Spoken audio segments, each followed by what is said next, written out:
Here's a controversial thought. What if too many change projects fail because they're actually too perfect on paper? Change way too often is too slow, too overplanned, and way too disconnected from reality.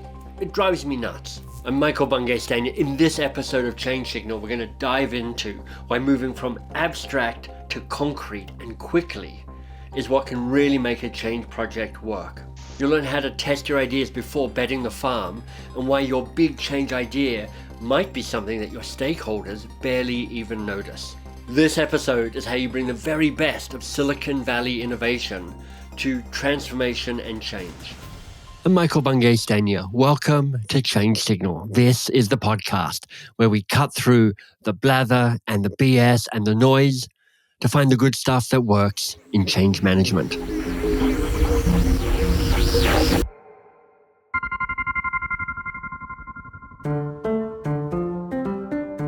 My first job when I finally stumbled out of university after too many years was in the world of innovation and creativity.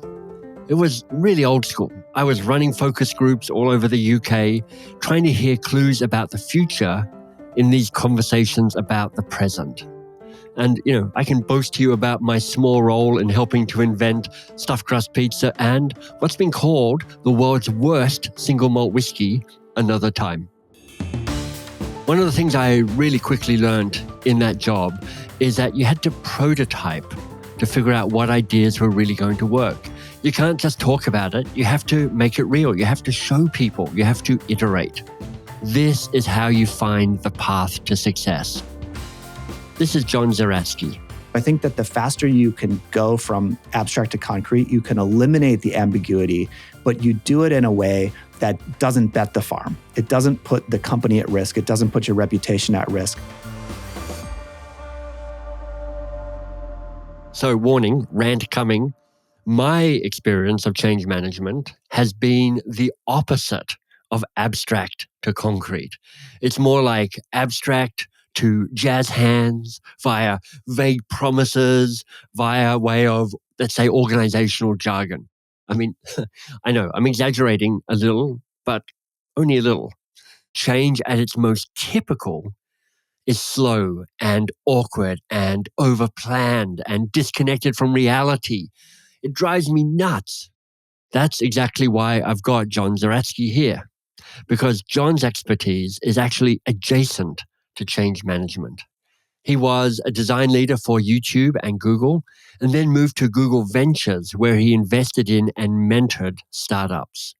That's also where, along with his business partner and co-author Jack Nape, they pioneered a process for testing out new ideas to solve big problems in just 5 days. Their two books, Sprint and now just published Click, share this process with the wider world. So as a change leader, you want to be listening here for what you can take and adjust and adapt from this process. It's kind of from another world, but I think you'll find a ton here that's useful. John, welcome. Yeah, thanks, Michael. Really excited to be here. I want to ask you about what it means to be a designer, because my guess is that if you're a change leader, you don't typically go, I'm a designer. Sure. You're like, I'm a change management expert, I'm a facilitator, I do a bunch of things. But I don't really remember ever owning that identity, but it feels like it might be powerful. So what's the essence of, this is a big question, what's the essence of being a designer or embracing design? It sounds very simplistic, but I think design is really just about figuring things out. It's about understanding, okay, this is the result we want to have. These are the goals. This is the change we want to create for our customers, for our company, for our industry. These are the capabilities we have. These are our insights, our point of view. These are the constraints, maybe, the things that are tough for us to do, we don't have the resources to do. And then it's that messy space of let's figure it out. Let's decide, let's try things, let's test things, and ultimately let's produce our best shot at an answer to that question, a solution to that problem, a thing that we can bring into the world, whether it's customer facing or internal, that is going to hopefully satisfy our goals. It's hopefully going to create the type of impact that we want. And I think design shows up in a lot of different ways. That's one of the reasons people struggle so much with it as a concept. You can design a chair, you can design an organization, you can design a piece of software. Yeah. But ultimately it's about that, let's figure it out. How do we figure out what this thing really is, how it looks, how it works? So, dear change leader, you can see where I'm going with this. You are a designer, which means you need to build designer capabilities. Okay, I want to springboard into something here, which is, you talk about that messy bit where you're like, okay, now we've got to figure it out. Yeah. How have you built your capacity for ambiguity and being able to stay in that process of ambiguity? Because it seems to me that's actually one of the essential things you're pointing to, which is you have to be willing to be in the place of ambiguity and uncertainty longer so that you can surface somewhere that has a clearer outcome. The way that I think about it is that I want to create the environment for me to move out of ambiguity as quickly as possible. Right. But to do that in a setting, in a situation where the stakes have been lowered. So let me be more concrete about what I mean. The typical approach that people take to designing things, to changing things, to doing new things, is that they feel an incredible amount of pressure. The stakes are very high because at the end, they're going to release something, they're going to roll something out, they're going to launch something, right. And either it's going to work or it's not going to work. That's very scary. And so people's reaction to that is to spend as much time as possible behind closed doors, having a lot of meetings, a lot of strategy sessions, doing a lot of research, talking around and at each other and past each other, trying to figure out what they're going to do to maximize their chances of being successful, of meeting that moment. Right. What I have found so helpful, the faster you can go from abstract to concrete, the better. Because not only does it help you, right? You see, okay, I've made progress. This idea that was in my head that sounded great when I described it or I thought about it, what is that actually like in practice? Okay, we have that. Right. Now I can test it with people outside of my company, right? I can build a prototype that I can test. I can do some experiments in the market. I can try to roll things out as a pilot. That's helpful because that puts us on solid footing for knowing that the thing that we're doing is going to be successful. And then the other advantage that I think a lot of teams overlook is the value of having something tangible and concrete among the rest of the team. Right. Giving people that sense of clarity and that sense of enthusiasm about, oh yeah, that's what we're doing. Right. So I think that the faster you can go from abstract to concrete, you can eliminate the ambiguity, but you do it in a way that doesn't bet the farm. What's at the heart of your idea around both in Click and in perhaps Sprint, this idea of sprints and making stuff happen? If you had to give me a sentence or two kind of summing up, here's the essential idea from you, what is that? The way that I think about it is that every big change, every new project, whether that's a startup, a company that we're starting, that's an initiative inside a big company, yeah, everything new is just a hypothesis until you prove it. That's great. So I think that the big mistakes that people make when they're trying to create change is that they're not clear about what that hypothesis is. So they stay in abstract mode. They stay in the ambiguity longer than they should. Right. And then they wait way too long to find out if it's true, to test it, right. To see if it's actually true. As you're listening here to John and me, let me offer up an idea, an option for you. You can just hit pause when we're done. And don't worry, we'll be here when you come back. Why don't you jot down your hypothesis for your current transformation project? If you want to be really bold, brave, ask somebody else on your team to do the same. And your answers, how confident you are about them, how aligned together they are, well, they're going to be really instructive.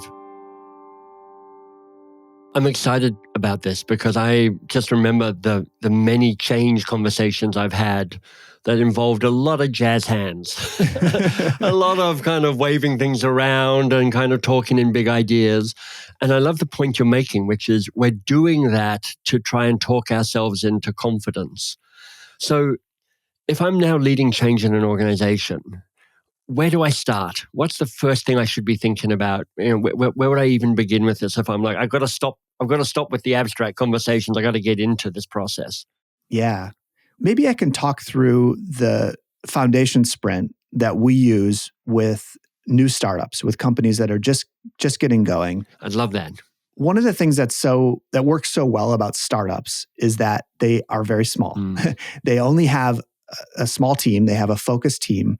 It's much easier for everybody to share the same understanding, to have the same context. It's like loading something into memory, loading it into RAM. It's much faster and much easier to access that information than if you have to go back to the archives, back to the hard drive, back to the disk every single time. Yeah. So I think the first thing is, to the extent you can, no matter how large the organization is, try to create small teams. Okay, jumping in here, I think this is an interesting point because there's actually a strong argument for having lots of people involved. Often change projects, I think, fall apart because not enough people were involved. And it can be really powerful to do the work to get the whole system in a room so you can understand the bigger picture, the iterations and the implications of change. Now, as I say that, perhaps actually these aren't two incompatible ideas. Yes, I think you should get the whole system in the room at some stage so you understand the human reach of the change that you're imagining. And yes, at the same time, work in a small core team so you can design and iterate fast. I think the next thing is doing what we call declaring a good emergency, being really clear with everybody that you are doing something different because it's important. We know that emergencies are powerful, right? We know that they work. They seem to create time where there is none. They seem to be able to magically shift people's priorities, their sense of clarity. So why don't we harness that for good? Why don't we say, hey, we're declaring a good emergency. There's a big opportunity. There's a big problem we need to solve. There's a big idea. And we're being clear with ourselves that that is the priority and that we're going to change the ways that we work so that we can really focus on it. What's the secret to framing something as a good emergency? What's the language or the positioning that allows that to not terrify people, but to energize people? I think what we found is a combination of a very honest and real assessment about what's not working, and then a concrete path or method toward figuring it out.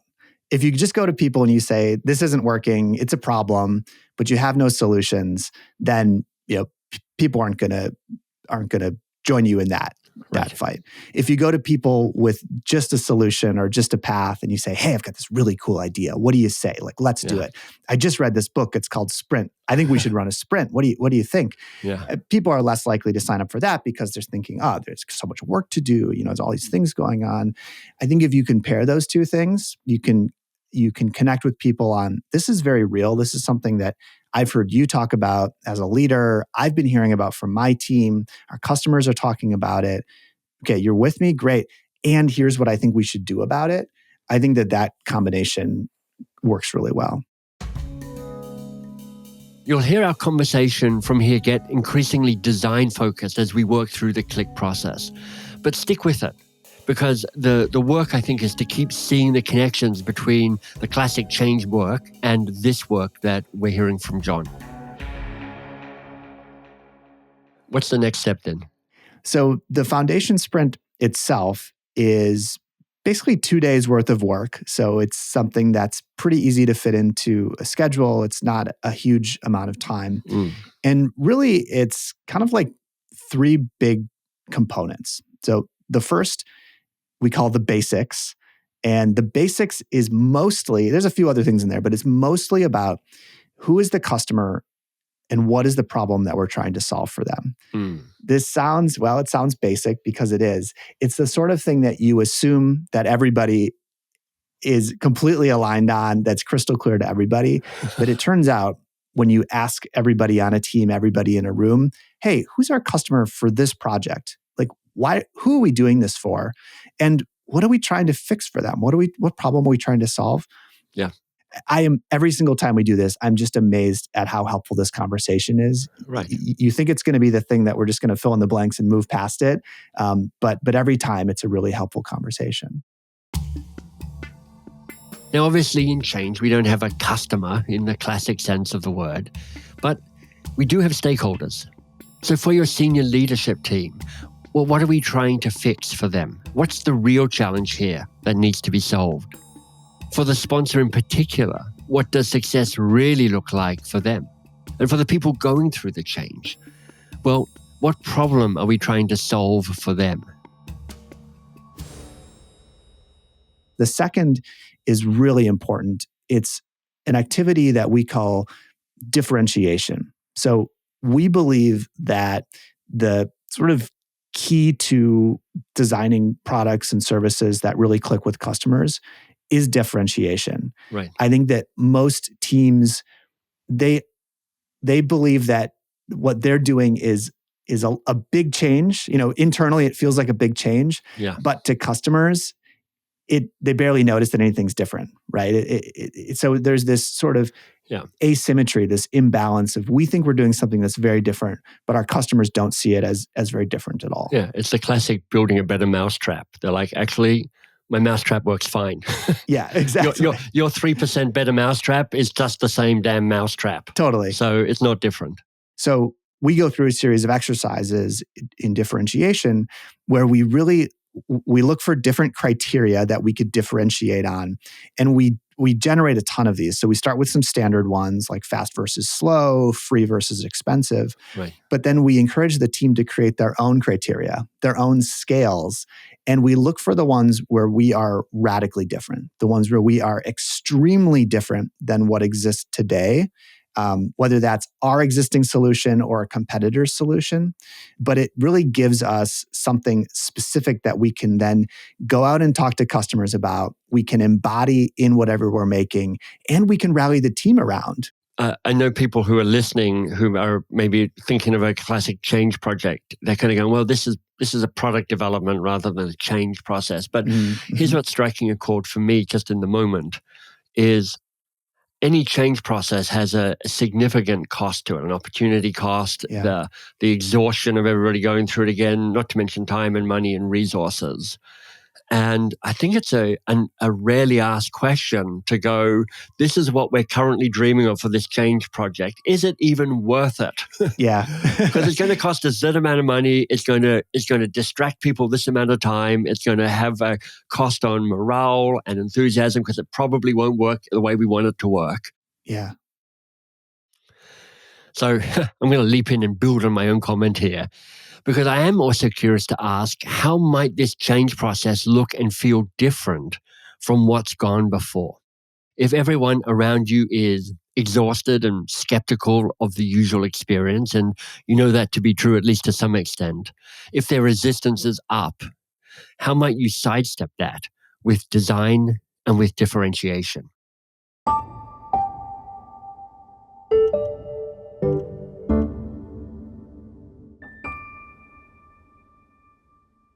We've got some interesting ideas bubbling up. Where do we go to now? Sure. So first step, basics. Second step, differentiation. And then the third step, we call approach.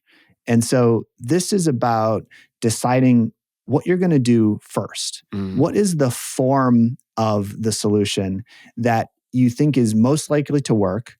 It most embodies that differentiation. It takes the best advantage of your advantages, of the thing that makes you unique.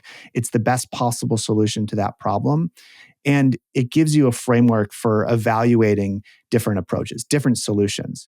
Sometimes, teams will try something and it'll fail, and so they'll pivot. And so one way to think about this approach exercise, the third step of the foundation sprint, is it's like a pre-pivot. It's like, let's stop and think for a moment. If the most obvious solution failed, what will we do next? What is a different path that we would take, a different approach that we would take toward our same goal? And let's just consider that. So that's the third and final step of the foundation sprint. Yeah, I'm almost imagining a classic consultant 2x2 box thing. And on one axis it goes from predictable to differentiated. Yeah. And the other axis, it goes from slow and hard to fast and easy. Yeah. And you're kind of teasing these potential solutions out. And you're like, is there anything in that top right-hand corner which is fast, easy, and differentiated and cool? Yeah. Because maybe that's where we start, because the test is bolder, but the cost is still minimized. Because it's pretty easy to come up with differentiated, that's also slow and expensive and complicated. Yeah. And it's also pretty easy to come up with fast and easy, but just the same old stuff that you're already out there in the marketplace. Yeah. So you're really trying to push those two extremes. Yeah. I love that you're picking this up. And especially because you haven't seen the book, you haven't read Click, but we, in this part of the foundation sprint, during the approach step, we have this exercise called Magic Lenses. Right. And it's essentially a series of those 2x2 charts that you described, but with custom axes. Right. So the team has an opportunity to say, what matters to us? Well, for change leaders, asking what matters to this stakeholder or what matters to that stakeholder. And so we're optimizing for the thing that's going to cost the least. Yeah. And you'd be amazed at how many times that is not the obvious approach. That is not the approach that the team came into the room assuming that they would go forward with. That's so interesting. Now, what happens next? Once you have that clear definition of that hypothesis, and we call it a founding hypothesis, it's sort of what's at the core of what we're doing. What is the problem we're solving? Why is it different than what exists today? And what's the first thing we're gonna do? The first step we're gonna take. Love it. Then that gives you something to start to test, to start to prototype, to start to put out into your customers' hands. And the reason I bring this up is I think, in an internal, let's say a process change or an organizational change, it may be the fact that the founding hypothesis actually is quite crisp. It's quite good. And the new way of doing something is extremely differentiated. It's radically better than the way that it was done before. Great. We have a good basis. We have a good founding hypothesis. But the reason that those changes don't always work well inside of organizations is that we don't test them. Yeah. We don't think through, we don't see through the eyes of the people who are going to be affected by that change. And so I think, once you've established what that hypothesis is, it allows you to immediately move into the important part of testing it, of experimenting with it.